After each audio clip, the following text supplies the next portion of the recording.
Video game crossovers have long been a thing. What if we took one thing you like Banjo-Kazooie, and put them in Sonic and Sega All-Stars Racing? Or what if we took something you like, such as Klonoa, and put them in something you don't really care about, like Alpine Racer 3? Yeah, I bought it. Because of Smash, I think a lot of us think Nintendo when it comes to game crossovers. Heck, they've done a bunch of other stuff like Zelda Sonic, Metroid Dead or Alive, and everyone Tekken. But over the years, PlayStation's done a ton too. There's stuff you probably know, and I'd bet there's Elastic Band that there's stuff that you don't. There's a lot riding on this, I love this band. What's that, Elastic Band? This video has a sponsor? This video is sponsored by Raid Shadow Legends. Raid Shadow Legends is celebrating its 3rd anniversary as one of the top RPG games out there. And despite having an incredibly strong start, the team behind Raid Shadow Legends hasn't slowed down at all. Over these past 3 years, they've been adding a ton of new content to the game. Let's take a look at some of the things that have happened in these past 3 years. Raid has added a ton of new content since it launched, including the Doom Tower with over 120 levels, a ton of new characters and bosses with unique and interesting character designs, the Shadowkin, an entire new faction, and the Hydra, a crazy scary clan boss that'll take you so much effort to defeat. It's a huge challenge and I recommend you check it out. This month, Raid's celebrating its 3-year anniversary, and it's going to be huge. Raid's kicking things off with free gifts for everyone, then adding in a bunch of new content and events. We're talking new champions and new artifact sets. They've got a full month of special events and tournaments with some of Raid's best ever prizes on offer. This is the best time to get started with Raid, and if you haven't already started playing yet, hit my link in the description below or scan the QR code on your screen to get a birthday package worth over $40 that includes 3 heroes, Misericord, Tiger Soul, and Romero, and a ton of other items. All this treasure will be waiting for you right here. And since it's Raid's birthday, the gifts keep coming. All new and existing players can get a bunch of free birthday gifts worth over $25. Just use the promo code 3YearsRaid to get your hands on everything, as long as you do it before the 14th of May. And it's just that easy. Just click the link in the description, and I'll see you in game. PlayStation All-Stars Battle Royale. Where else would we start? The game finally answered the question. Who would win in a fight? The DMC Dante or Evil Cole? Oh, I'm getting goosebumps. PlayStation All-Stars is an easy target to dunk on, but there really was a lot of good in here. It's actually kind of funny how in 2012 everyone was like, oh, it's a Smash clone? But in 2022 we're like, yeah, Smash clone! And for both the good and bad, All-Stars is one of the most original platform fighters out there. It surely looks a lot like Smash, with the same perspective, same colored player icons, and heck, the developers even had Wiis with copies of Brawl in their office. But almost everything else is totally different. See, you don't get kills in All-Stars by flinging your opponents out of the arena. Instead, pummeling on them fills up your special meter, and you can either hit them with a low accuracy level 1 special, or save it until it's level 2 or level 3. Not everyone loves it, and I don't think it's as gratifying as just launching someone out of the arena, but it does give All-Stars its own flavour. A lot of the control does mirror Smash's simplicity, where pressing a button in different directions does something different. But not only does every face button do something, whereas Smash uses them for 2 different jumps, but there's a few very light button combinations in there. Nothing crazy, but a step above Smash. Yeah, every match is exclusively timed, and no one looks particularly good. I'm not convinced this is really Nathan Drake, but I still have a good time with this game. It doesn't get said enough, but All-Stars has a lot of really good ideas. I love how every stage embraces the crossover aspect by starting as a seemingly basic portrayal of a franchise like Loco Roco, but then in the second half of the match, flippin' Metal Gear Raid tears through the stage! By the end it's defeated by a Loco Roco, which proves these things could destroy us all. I really like the Sandover Village stage from Jak and Daxter. It doesn't really merge stages, but instead golfers from Everybody's Golf just start firing balls into the foreground while spectators clap. The arcade mode's pretty good too. Everyone gets a teeny bit of story. It's mostly told in little stills, so the production value isn't exactly high, but it's kinda like this. Hey Sully, this map has an X on it. What do you think it means, kid? Probably means that's not where the lost treasure of Bambinosa is. Good thinking, Nate.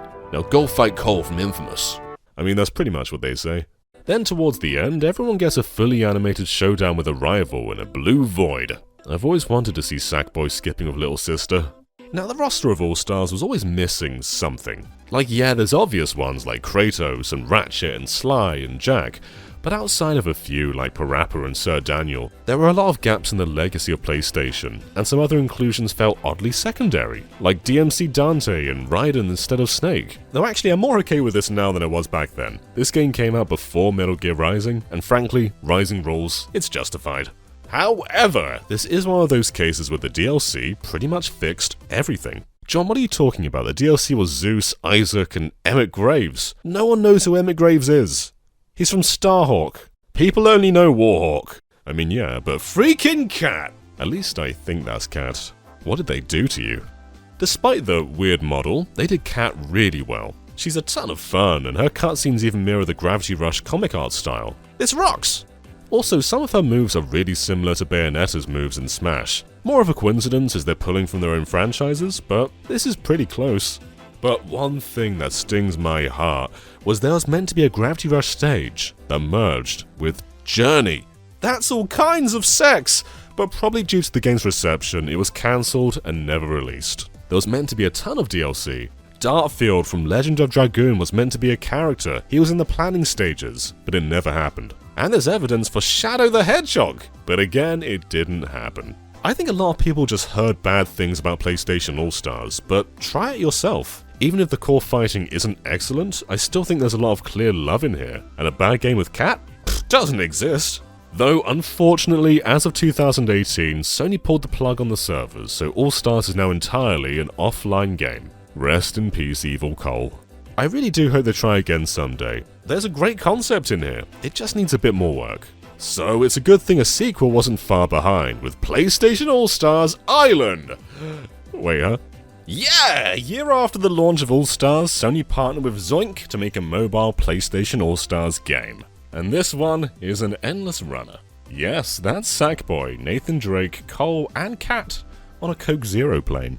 This game is legitimately sponsored by Coke Zero, and Coke Zero is a gameplay component. They even tie in the Coke theme into the soundtrack.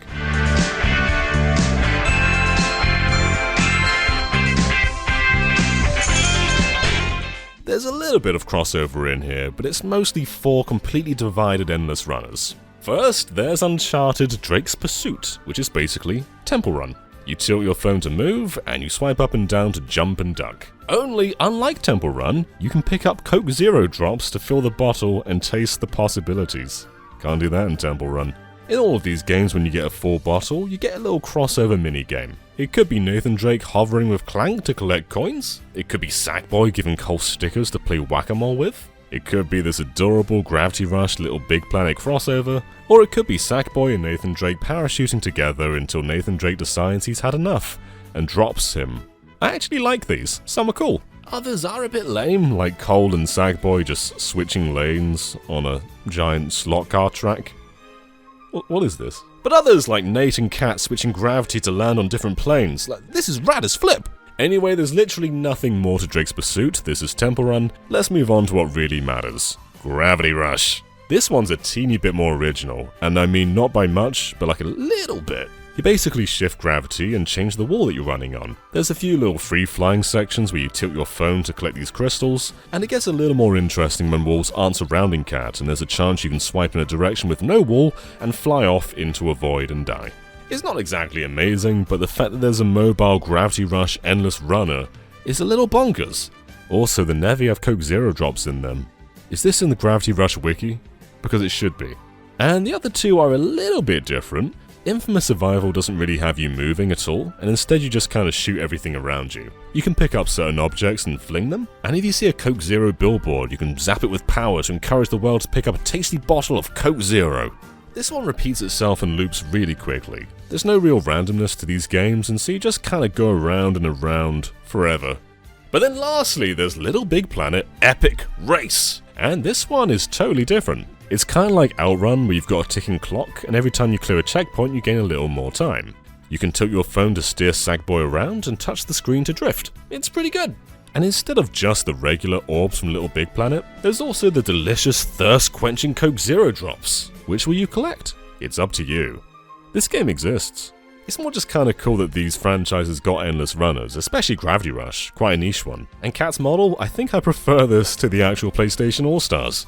You know, we probably could have stopped this video here. PlayStation All-Stars is pretty interesting in itself, but the world of PlayStation is vast, and I want to go all in, so it's time for PlayStation Move Heroes. Oh my god, I've never felt so threatened in my life. Anyone who grew up with the PlayStation 2 had a dream of Ratchet, Jack and Sly coming together for one big epic adventure, and PlayStation Move Heroes is not quite that. For starters, why does everyone look so ugly? Sly Cooper is hurting my eyes. Ratchet doesn't move right. Basically, the plot is some alien guy wants them to compete in some minigames, so hoo boy, get your move controllers and pick your favorite mascot, it's time to play some bowling. There are a few minigames that pull from the source material and let you actually whack things with Ratchet's wrench, but it's so basic. They give you the most straightforward platforms, you just swing at enemies. And this guy has stumbled in from Skyward Sword. So some of this is like a bad version of what you know, but most of the time, it's a flying disc. And there are some shooting sections, but the crosshair is locked in the middle of the screen, despite the menus using Wii Remote style cursors. Why isn't this like any other PlayStation Move or pointer controlling shooter? Look at any Wii shooter, you just move. Why is it locked? I'm not smart enough to understand this game. I mean, it's kinda cool finally seeing these characters come together, but it's so clear the writing talent isn't there. No one is actually their character, and Jack is just a bastard at all times for no reason. Yeah, I'm up for a little friendly competition. Or not so friendly. Alright, that's hilarious. Maybe this game's okay. McDonald's! You know, the burger guys. Well, over in Japan, they released the McDonald's Original Happy Disc, which compiled demos for Parappa the Rapper 2 and the Japan-exclusive Ape Escape 2001, which is weird because one's a PS1 game and one's a PS2 game, and they're both on a PS2 disc. But it injected a bunch of McDonald's branding into them. So the burger store from Parappa 2 is now just flat-out McDonald's, with branding just plastered everywhere. Even the Burger Ghost Man is a McDonald's employee now. And Ape Escape has a bit more going on for it. For one, the apes eat burgers in the loading screen. So McDonald's now surrounds the world of Ape Escape, and when you hit monkeys, they drop delicious McDonald's burgers. Man, I've got to go to McDonald's and get a Coke Zero to enjoy this lovely meal. Speaking of Ape Escape though, Ape Escape 3 has one of my favorite crossovers of all time. Ape Escape 3 is already a solidified banger, but Metal Gear Solid is something else entirely. I would have paid money for this alone. So Colonel Campbell Kodak calls the professor to tell him that Snake's gone on a mission to destroy Metal Gear, but has fallen off the radar. So the two upload Snake's battle data into a monkey who needs to locate Snake and help him on the mission. Campbell and Snake's voice actors weren't available for the recording, so it doesn't sound quite right, but the pure ambition, identity, and visual makeover is off the charts. This is a Metal Gear game through and through. Like in Ape Escape, you still use the right stick to control most of your actions, so you pull back to fire your gun, but otherwise this is Metal Gear. Same fixed camera, same first-person perspective to aim your weapon, you can hug walls to peer around corners, collect rations to heal, get different weapons, crawl through vents. Everything works stupidly close to how it should. Hell, there's even this dive which wasn't in Metal Gear Solid 1 to 3. It wasn't even in 4. It wasn't even in Peace Walker. This resurfaced in Metal Gear Solid 5, but it's here in 2005 in Ape Escape 3. Huh? Anyway, you try and sneak your way through each zone, or get detected and just shoot everyone and hide a lot like how I play stealth games. All the while you find Snake and keep in contact and he talks to you like a best friend. You're sure brimming with confidence, aren't you? So you've come to find me. There's so much here. Completely unique levels, bosses, secrets. You can even get the cardboard box. This is perfection. By the end, Snake's been kidnapped by an evil ocelot monkey, and damn, this is legit just the MGS3 model, in an Ape Escape game. Video games, man. So we destroy Metal Gear, and then we have a hand-to-hand fight with the ocelot monkey just like Liquid in Metal Gear Solid 1, and then perhaps the best cutscene of all time. Sure are one brave little monkey. Pretty sharp eyes you've got there. Anyway, I guess we've brought the world back from the brink of catastrophe, and it was all due to you. By the way, we haven't been properly introduced yet. I'm Snake. You can call me that from now on. And you?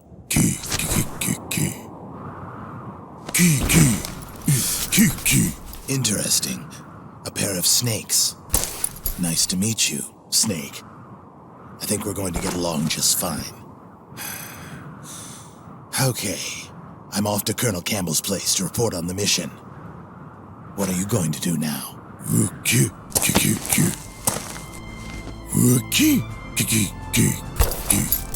Is that right? Well, I guess that's the way it goes. We'll probably meet again somewhere. Why didn't I save this until the end? There's nothing that can top Metal Gear. But sticking to Ape Escape 3, there's also an ape with a Ratchet costume, but only in the PAL and Japanese versions. I don't know why, North America's just not allowed to have this monkey. So in this room, you'd shoot this moving dot to reveal a Ratchet face, and out comes a flying Ratchet monkey. Although I've already done this in my save file, and this is very late into the game, but here is what it looks like in the Monkeypedia. There he is, look at him. And in Metal Gear Solid 3, seemingly to return the favour, there was an Ape Escape minigame. Now this was understandably cut from Metal Gear Solid 3D on 3DS, because obviously that's Nintendo. There were Yoshis in that game though, but it was weirdly cut from the HD collection, even on PlayStation 3. So you can only find this in Metal Gear Solid 3 Subsistence on Disc 2. What a disc this was! The original Metal Gear 1 and 2 for MSX, MGS Online, and Snake vs. Monkey. Your mission is to infiltrate the jungle and capture all of the monkeys. Again. You said monkeys? Yes, monkeys. This pretty much takes areas from across MGS3 and has you stun and capture monkeys as quickly as you can. There's no way you'll clear the target times in your first run, so you've got to memorize and find the monkeys as quickly and elegantly as possible. It was a great little way of expanding MGS3, and I miss it in the re-releases. Sticking with monkeys for the meantime, Monster Rancher 4 has a really weird one. This game had a bonkers mechanic where if you put in different discs into the PS2 while summoning, you can get a specific monster. Being a Koei Tecmo game, there were characters for Fatal Frame in this E-rated game, but if you put in Ape Escape 1 or 2, you'd get yourself some monkeys. There's actually a few monkeys. There's Pirate Ape, Red Shorts Ape, and regular Peepo. You can then summon them and use them as actual monsters to fight with. Jesus Christ. Or you can just chill out with them in your ranch. Let's give this little guy some bananas. Oh, he's so happy. Oh.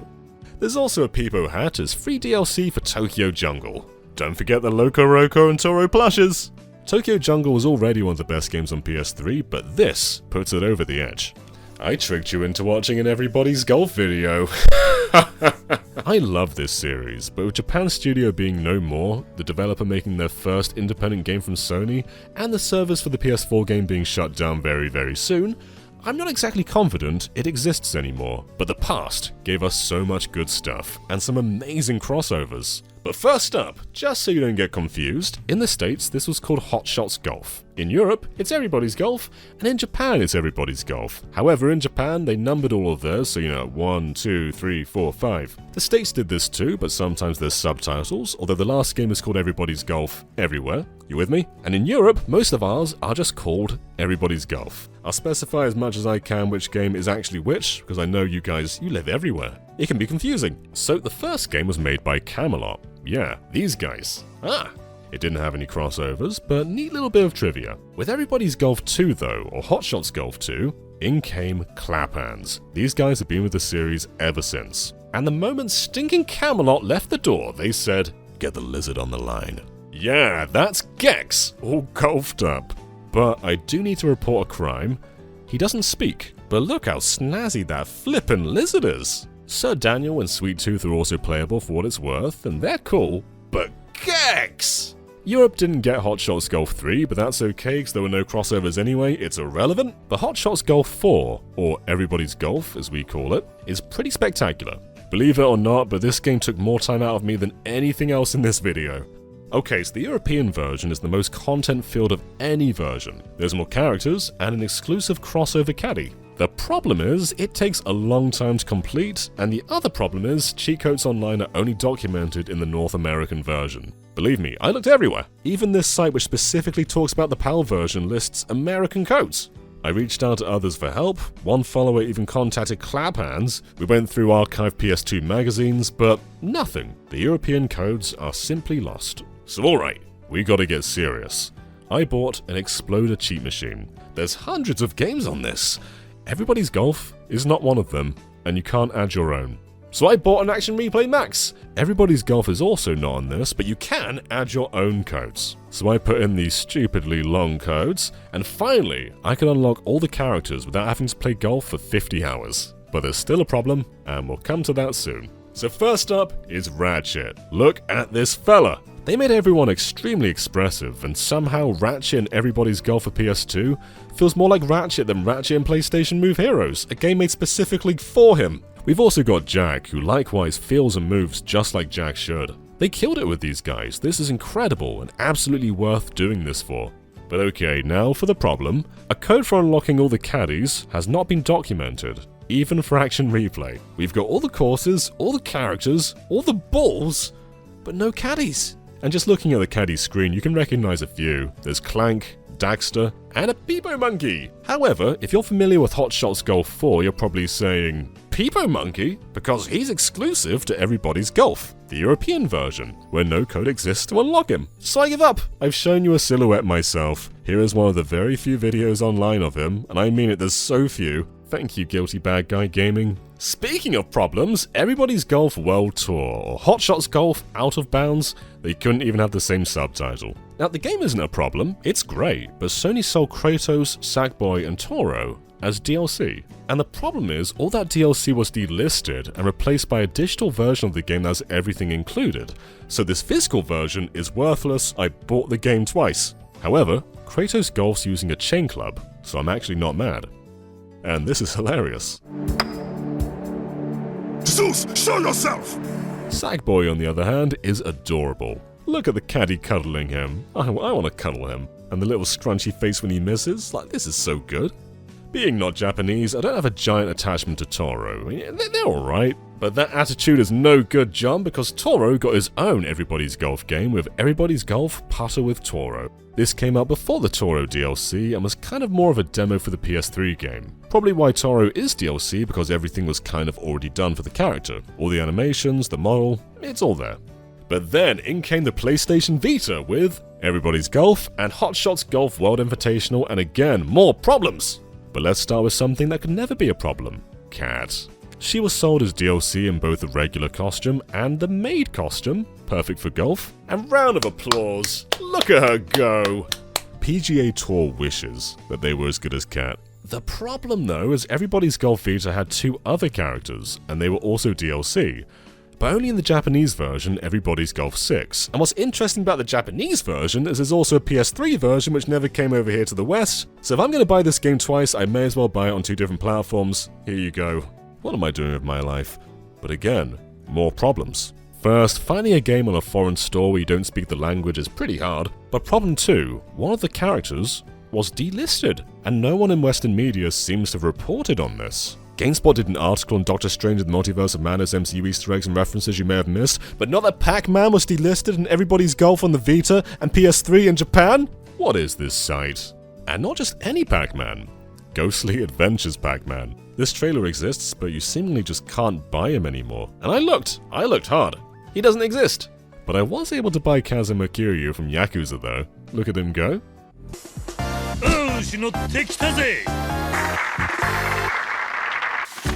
Thankfully, the final game, Everybody's Golf, or as it's known in the States, good lord, this game was problem-free. That's a lie. The crossover characters were timed events that will never come back because the game's about to go offline in September. So if you go to the in-game store, you'll find a chocobo, and you can still buy this. It replaces your golf cart with a real-life chocobo, and it can jump and rest on the top of flagpoles. This is pretty cool. The other DLC seems like it could be cool, but it's a little lame. Like a Catriel Layton cart, a Jibanyan cart, a White Knight Chronicles cart? I mean, these crossovers are cool, but we've had characters in prior games. Why just carts? Well, it turns out back in 2018 there were actual level 5 characters. Characters from Dark Cloud, White Knight Chronicles, Ni no Kuni, Professor Layton, and Yokai Watch. But if you didn't do these events back then, you have no chance of ever getting them again. And I guess I was busy then, so here's the trailers, I suppose? So Everybody's Golf's had some really cool stuff, but time has not been kind to preserving this series. At least, we'll always have this. Ratchet Clank. In Ratchet Gladiator, or Deadlocked as it's known in the States, the second player can unlock a Jack costume. Only the second player though. It's illegal for the first player to be Jack. Don't hack the game to do it or I'll know. and you'll be sorry. And in Ratchet Clank 3, or Up Your Arsenal as it's known in the States, very cheeky America, you can unlock a Pico Monkey, but only in the Japanese or HD versions, not the English PS2 originals. And, oh no, why is it so sad? I don't like this. And while the newest games in this video rift apart, one of the coolest weapons in the game, the Rhino 8, pulls in characters from other dimensions to fight alongside you. This includes Jack, the Thunderjaw from Horizon, a Jeep from Uncharted, and Sly Cooper. A lot of these characters have been in limbo for a while, so it's awesome to see Jack and Sly again. It's like a PlayStation Move Heroes reunion. Did you know LittleBigPlanet 3's DLC is one of the very few PS4 releases to not work on PlayStation 5? I didn't until making this video. LittleBigPlanet's done so much over the years, and it's outright impossible to show you all of them without this being longer than Derek Shimigami Tensei retrospective. Go and watch that. But there's so much! I remember when Snake released as a costume in the first game, they added him alongside brand new paintball guns, and players were able to make really convincing Metal Gear stages themed around combat and stealth. Costumes provide a really cool power in level editor games, even when they do nothing. Like Mario Maker for Wii U was the same. If I made this level, you'd say, John, this sucks. But if I featured a Donkey Kong costume, it's suddenly, John, this is a masterpiece. Gotta shout out Cat and Raven, of course, but pretty much anyone you expect to be a costume has a costume. Ryu, Kratos, the Buzz Guy, the Statue of Liberty, the second Colossus from Shadow of the Colossus, Sonic, Spider-Man. Sackboy is now the Joker. And hey, if I talked about Gravity Rush, while Cat didn't appear in Nier Automata, 2B got a free DLC outfit in Gravity Rush 2, which is pretty rad as flip. Look at 2B enjoying a donut. There's also a Phantasy Star Online 2 costume in here, which is way more fitting as Cat herself does appear in Phantasy Star Online. So does Raven. And I know what you're thinking, John, what about Ragnarok Odyssey Ace? Well, of course that got a cat costume. Everyone knows. Sony had a strange strategy towards the end of the PlayStation 3 where they'll get exclusive fighters in multi-platform fighting games. For instance, in Mortal Kombat on Vita and PS3, Kratos was fully playable, and he fits the tone of the game so well. You know, I'm more okay with this when each platform has their own exclusive fighter, like in Soul Calibur 2 where PS2 had Heihachi, Xbox had Spawn, and GameCube had Link. Like this copy of Street Fighter Cross Tekken on 360 is worthless because the PlayStation version got Cole, Pac-Man, Mega Man, Toro, and Kuru. None of these characters are either Street Fighter or Tekken. I don't know why they're here. Toru is a tiny Ryu clone, whereas Kuru is a tiny Kazuya clone. Despite complaining about them, they're cute, I like them. Cole, Pac-Man, and Bad Box Up Mega Man are all entirely unique, and this is nuts. Bad Box Up Mega Man is hilarious, and Cole? Well, I guess he kind of fits the tone of the game, but was he really the first pick? It should have been Cat again. While we're talking console-exclusive crossovers, Shovel Knight is one of the best out there. Xbox got a whole freaking Battletoads level, but PlayStation had a multi-phase boss fight against Kratos. And man, this is good. You can hit him after the fight while he walks away, and he just kind of falls out of his cloak. Sweet Tooth got a vehicle in Rocket League, kind of like Samus and Mario ones on Switch. Nice! And Super Bomberman R had a Master Chief costume on Xbox and a Ratchet costume on PlayStation 4. But it actually got more than that later, and no one seems to talk about this. Both Toru and the Peepo Monkey were also formed into bombers, whereas Xbox got more Halo characters like Arbiter and the Grunt. But weirdly, Bomberman R Online, the kind of successor to Bomberman R, does not have any of these costumes, just the base game. I don't get company sometimes, and you know me, we gotta end on Fortnite. Anything is pretty much possible in this game, and so we have Kratos, Aloy, multiple variants of Tom Holland. You can make Aloy do this. I hate it. Let's end on something else instead. In Genshin Impact, they made Aloy anime. That's better than this. So, there's been a flip ton of stuff over the years. Some obscure, some widely known, and some incredible, like Metal Gear Solid. Now, I've surely missed a few things, so let me know in the comments if there's any big crossovers that you appreciate, and I will either nod in approval, or I'll shake my head in disapproval if you lie to me. Don't tell me that Trico is Vicar Amelia from Bloodborne. I've checked the lore wikis. That ain't him.